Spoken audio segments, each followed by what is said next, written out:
మనం ఒక వాచ్ కొనుక్కోవాలంటేనే 10 షాపులు తిరుగుతాం, 10 వాచ్ టెస్ట్ చేస్తాం, కరెక్ట్గా మన చేతికి నప్పుతుందో లేదో చూసుకుంటాం. అది బాగాలేకపోతే బాధపడతాం, తర్వాత రిజెక్ట్ చేసి ఇచ్చేస్తాం కూడా, లేకపోతే ఇంకోళ్ళకి ఎవరికైనా ఇచ్చేసి ఇంకో వాచ్ కొనుక్కుంటాం. కానీ పెళ్లి విషయంలో అలా జరగదండి. ఒకసారి లవ్లో పడిన తర్వాత ముఖ్యంగా 7వ క్లాస్ 8వ క్లాస్ టైంలో ఆ వాచ్ చాలా కాలం నడవాలి. పెళ్ళి అనే వాచ్ అప్పుడు కానీ పెళ్ళి అవ్వదు కదా, అందుకని కొంచెం మన్నిక ఎంపిక చేసుకోవడానికి మెచ్యూరిటీ సరిపోదు. కాబట్టి హై స్కూల్ లెవెల్లో ప్రేమలో పట్టడం అనేది అంత ఇది.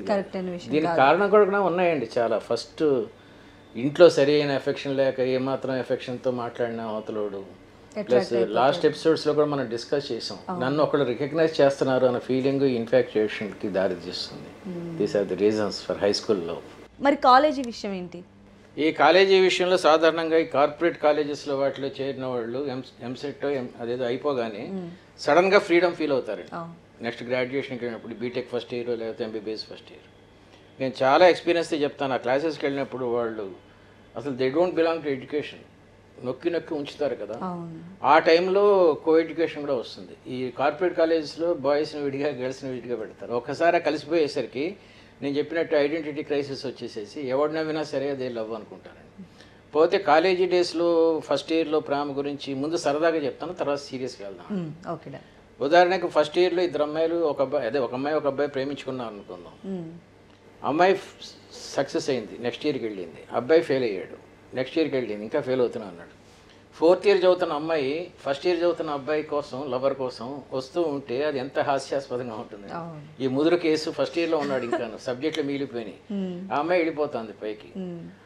ఇంకా ఫ్యూచర్గా ఆలోచిస్తే ఆ అమ్మాయి పోస్ట్ గ్రాడ్యుయేషన్ కూడా వెళ్ళిపోయింది, వీడు ఇంకా బీటెక్లోనో లేకపోతే ఎంబీబీఎస్లో ఇంకా అక్కడే ఉన్నాడు. This are all the repercussions in college love అండి.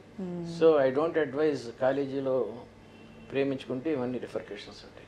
అయితే గురూజీ, మరి దీనికి మీరు ఎలాంటి సజెషన్ ఇస్తారు? ఈ కాలేజీ దీంట్లో పప్పీ లవ్ గురించి మాట్లాడాల్సి వచ్చినప్పుడు నేను చెప్తాను అమ్మాయిలకి. ఉదాహరణకి మీరు కాలేజీలో చదువుకున్న రోజులు, ఇప్పుడైతే కారు ఉంది కానీ అప్పుడు కారు లేదు కదా. కారు కొనుక్కున్నాను అనుకునేవాళ్ళ? ఎప్పుడైనా సరే ఉద్యోగం వచ్చిన తర్వాత, యాంకర్ అయిన తర్వాత కారు కొనుక్కుందామనే ఆలోచన మీకు ఉండిందా అప్పుడు కాలేజ్ చదువు? వాటి గురించి లేదు సార్, హౌస్ గురించి ఉంది. పెళ్ళి అవ్వలేదు కాబట్టి అప్పుడు సాధారణంగా పెళ్ళి అయిన తర్వాత కారు కొనుక్కోవాలి కూడా కోరిక వస్తుంది. First comfort. మరి అప్పుడే ఎందుకు మీరు హౌస్కి కార్కి అడ్వాన్స్ ఎందుకు ఇవ్వలేదు? కొంత పడేసి ల్యాండ్ ఏదైనా ఒక 5,000 కొట్టేసి ఉంటే, ఎందుకంటే ఇంకో మంచి కారు వస్తుందేమో, ఇంకో మంచి మోడల్ కారు వస్తుందేమో, మీరు చదువు అయిపోయి డబ్బులు సంపాదించడానికి మంచి కారు వస్తుందేమో అని కదా. ఇదో పాయింట్. రెండో పాయింట్ ఏంటంటే, మీకున్న మారుతి కార్ కళ అనుకోండి, మీకు ఏటీసీఎస్లోనో పెద్ద ఇప్పుడు యాంగర్ లాగా కొన్ని కోట్లు సంపాదించారనుకోండి, ఓకే, అప్పుడు బిఎండబ్ల్యూ కారు కొనుక్కోవచ్చు కదా, మారుతికి ఎందుకు? సో మీ స్టేటస్ అన్నా పెరగచ్చు, కారు మోడల్ అన్నా పెరగచ్చు. దానికోసం ఆగారు కదా 4-5 ఇయర్స్. ఒక కారు కోసమే 4-5 ఇయర్స్ ఆగిన వాళ్ళు మొగుడు కోసం 4-5 ఇయర్స్ ఆగితే మీరు గ్రాడ్యుయేషన్ అయిన తర్వాత ఐఏఎస్ అవ్వచ్చు, డెహ్రాడూన్ ట్రైనింగ్కి వెళ్ళొచ్చు. అక్కడ ఉదయిస్తున్న సూర్యుడి దగ్గర నుంచి ఐఏఎస్లో గుర్రపు స్వారీ ట్రైనింగ్ ఉంటుంది. వాడు గుర్రం మీద ఇట్లా రావచ్చు. కళ్ళు మూసుకుంటారేంటి? పెళ్లి కాకముందు. సో వాడు చూసి ప్రేమలో పడితే మీరు ఐఏఎస్, మీ హస్బెండ్ ఐఏఎస్. మీరు కాలేజీ లెవెల్లో ప్రేమలో పడి వాడు బీటెక్ ఫస్ట్ ఇయర్ ఇంకా చదువుతున్నాడు, మీరు ఐఏఎస్ అయిపోయారు అనుకోండి, అప్పుడు ఏమవుతుంది? సో సెలెక్ట్ చేసుకో ముందు మంచి మోడల్ సెలెక్ట్ చేసుకున్నట్టే. అంటే మగవాళ్ళని మీరు మోడల్స్తో పోలిస్తారా? అందులో తప్పే ఉందండి మోడల్స్ని పోల్చడంలో. మోడల్ మారుతుంది కదా, అలాగే మగుళ్ళు కూడా. Better boy you can wait. మీ స్టాండర్డ్ పెరిగినప్పుడు బెగ్గర్స్ ఆర్ నాట్ సోల్జర్స్ అంటారు. అడుగు తినేవాడికి అడిగే హక్కు ఉండదు అని చెప్పి. అలాగా నిన్ను ఎవరిని ప్రేమిస్తున్నావు? నిన్ను చూసి నవ్వినోడిని ప్రేమిస్తున్నావు, ఎవడు నవ్వలేదు కాబట్టి, ఎందుకంటే నీకే క్వాలిటీస్ లేవు కాబట్టి. అలా కాకుండా నీ క్వాలిటీస్ పెంచుకున్న కొద్దీ, ఇప్పుడు పెళ్లికాని క్రికెటర్స్ ఉన్నారు, పెళ్లికాని సినిమా యాక్టర్లు ఉన్నారు, ఎంతోమంది అమ్మాయిలు ఉంటే he can choose better girl కదా. సో ఈ పప్పీ లవ్ అందుకని మేము కొంచెం తక్కువ చేస్తాం. అంటే మరి ఇలా చూస్ చేసుకొని ఎంపిక చేసుకొని చేసేది నిజంగా ప్రేమ అవుతుందా? అది అంత జెన్యున్గా ఉంటుంది అనుకోవచ్చా? ఎంపిక చేసుకోవటం అనేది నేను ఒక చిన్న ఎగ్జాంపుల్ చెప్తానండి. నాకు ఒక శిష్యుడు ఉండేది, చాలా బాగా చదువుకునేది, ఎంబీఏ చదువుతుంది. ఒక అబ్బాయి ప్రేమలో పడింది, వాడు చాలా నమ్రతగా ఉండేవాడు. ఇద్దరు కలిసి నా దగ్గరికి వచ్చేవాడు, పెళ్లి చేసుకుందాం అనుకున్నారు, అంతా అయిపోయిందండి. వాడికి ఒక రూమ్మేట్ ఉన్నాడు. వాడికి వీడికి గొడవ జరిగినప్పుడు వాడు ఈ అమ్మాయిని ఆ రూమ్కి తీసుకెళ్ళి వాడు యూజ్ చేసి వదిలేసిన కండోమ్స్, ఆ బాటిల్స్, వాడి ఫోన్లో ఉన్న లేడీ గర్ల్ ఫ్రెండ్స్ లిస్టులు అన్నీ చూపించేసరికి ఆ అమ్మాయితో పాటు నేను కూడా షాక్ అయ్యాను. She was weeping. She went to hospital for STDs ఏమైనా ఉన్నాయో అని చెక్ కూడా చేసుకున్న స్టేజ్కి వెళ్ళిందండి. కాబట్టి ఈ పప్పీ లవ్లోను ఈ కాలేజీ లవ్స్లోను ఎంపిక చేసుకోవడం చాలా కరెక్ట్ కాదు. They show the different face. ఉదాహరణకి ఒక మోడల్స్ కార్ అనుకున్నాం కాబట్టి ప్రేమించినప్పుడు మారుతి కార్లో ఉన్న కుర్రోడు తర్వాత సెకండ్ హ్యాండ్ లారీలాగా అయిపోవచ్చు కదా. అది కూడా ఛాన్స్ ఉంది. అమ్మాయి కూడా అలాగే అయిపోవచ్చు. I'm not supporting girls. అమ్మాయి కూడా అలా అయిపోవచ్చు. పెళ్లికి ముందు చేసుకుంటే కనీసం ఫస్ట్ 1 year అయినా బాగుండొచ్చు కదా అనే ఉద్దేశం. ట్రూ. అయితే గురూజీ ఇప్పుడు మీరు చెప్పారు లవ్ మ్యారేజెస్లో ఉన్నటువంటి రిస్క్, అలానే అరేంజ్డ్ మ్యారేజెస్లో కూడా చాలా రిస్క్ ఫ్యాక్టర్స్ అనేవి ఉన్నాయి కదా, మరి వాటిని ఎలా మీరు చెప్తారు? అరేంజ్డ్ మ్యారేజ్లో ఫస్ట్ పాయింట్ ఏంటంటే నాతి చరామి అన్న వాగ్దానంతో భార్యాభర్తలు కలుసుకుంటారు.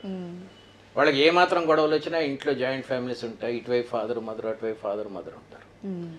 ఒకవేళ లవ్ చేసుకొని ఇద్దరు విడిపోయి వెళ్ళిపోయిన తర్వాత గొడవలు వచ్చినాయి అనుకోండి, నోబడి విల్ సపోర్ట్ దెమ్. నువ్వే కదరా ప్రేమించేసుకున్నావు, మాకేంటి కదా అన్నట్టు. దాంతో ఇరిటేషన్ ఇంకా పెరిగి గొడవలు ఇంకా పెద్ద అయ్యే ఛాన్స్ కూడా ఉంది. అరేంజ్డ్ మ్యారేజెస్లో ఇలాంటి రిస్క్ తక్కువ ఉంది. ప్రాబ్లమ్స్ సేమ్గా ఉండొచ్చండి, రిస్క్ విడిపోయే రిస్క్ తక్కువ ఉంది, ఎందుకంటే కౌన్సిలింగ్ జరుగుతుంటుంది కాబట్టి. ఓకే, అయితే మరి రెండిట్లో రిస్క్ ఉన్నప్పుడు విచ్ వే ఇస్ బెటర్? మీరు చెప్పిందే, రెండిట్లో రిస్క్ ఉన్నప్పుడు ఏది బెటరు?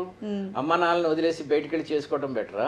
అమ్మ నాన్నలతో ఉండి మా అమ్మ ఒక పెళ్లి చూపించినప్పుడు ఎలా ఉందన్న బాగానే ఉందన్న, మా ఏదో వాళ్ళకి నచ్చలేదు వదిలేస్తారు. ఇంకో అమ్మాయిని చూపించారు, ఎలా ఉంది బాగానే ఉందన్న.